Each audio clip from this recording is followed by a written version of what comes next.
नाम तस्लीम पीरज़ादा है और डिस्ट्रिक्ट लाड़काना, तालका रोकरी और मेरे गांव का नाम बरड़े जी है। और ये मोहनजोदड़ो के करीब मेरा गांव है और अभी मैं जॉब कर रही हूँ ART सेंटर रतोदेरो पर एज अ काउंसलर। मेरी पोस्ट है वहाँ पर।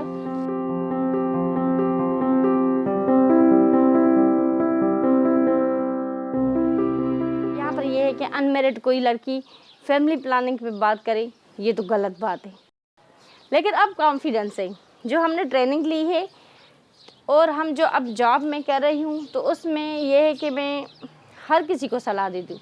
इवन जब ये प्रोग्राम चला था तो मैंने अपने 2 भाभी, जो मेरी एक छोटी है एक बड़ी, उसको पहले मैंने उसको भेजा था सर्विस के लिए कि आप जाएं, पहले घर से बात शुरू करते हैं। वहाँ पर ये था कि कम उम्र में शादी, ये बहुत मसला था। यहाँ पड़ोस में एक गांव है, वो बस 12 या 13 साल की बच्ची की शादी करवा देते हैं।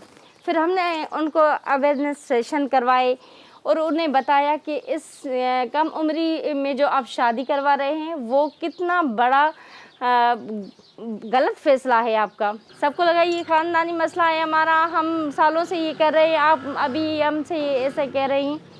लेकिन जब जब हम जाते, उनके साथ बात करते, उनको मिसालें दी हमने और उनके इर्द गिर्द की बातें की कि यार देखो वो कम उम्र में उस लड़की की शादी हुई थी, तो देखो वो उसकी डिलीवरी में कितना मसला हुआ था, वो मर गई, उसका बच्चा मर गया, वो कितनी बीमार है, कितना खर्चा हुआ।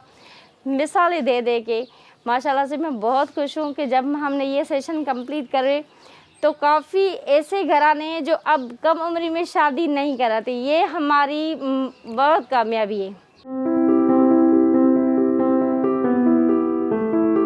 HIV जो पॉजिटिव फीमेल है तो उसे हम वैसे ही कहते हैं कि भाई आप जो फैमिली प्लानिंग करें, क्योंकि वो खुद पॉजिटिव है।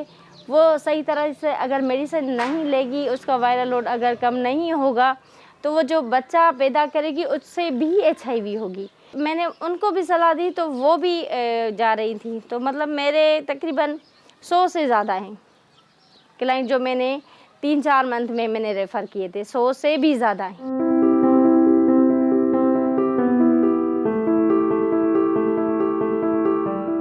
एक बात मैंने देखी कि वो फैमिली प्लानिंग करना चाह रही थी, लेकिन उन्हें कोई रास्ता नहीं दे रहा था।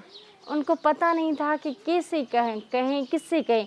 वो कोई मज़े की बात है, कोई सास से डर रहा था, कोई अपने घर वालों से डर रहा था कि यार मैं कैसे कहूँ, कोई हस्बैंड से डर रहा था। तो फिर वहाँ पर ये था, अगर कोई लेडी मुझे कह रही थी मैं तो करूँ, लेकिन मेरा जो हस्बैंड है वो मुझे मतलब परमिशन नहीं दे, तो मैंने कहा उसे ले आओ। वहाँ पर मैं उसको भी बुलवा के दोनों को बिठा के फिर मैं उन दोनों से बात करती थी। फिर दोनों मेरी बात सुन के फिर जब राज़ी हो जाते तो फिर मैं उनको भेजती थी, उनके साथ मैं राब्ते में रहती।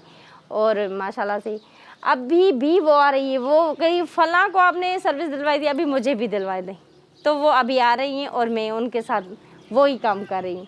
मेरा वही काम चल रहा है।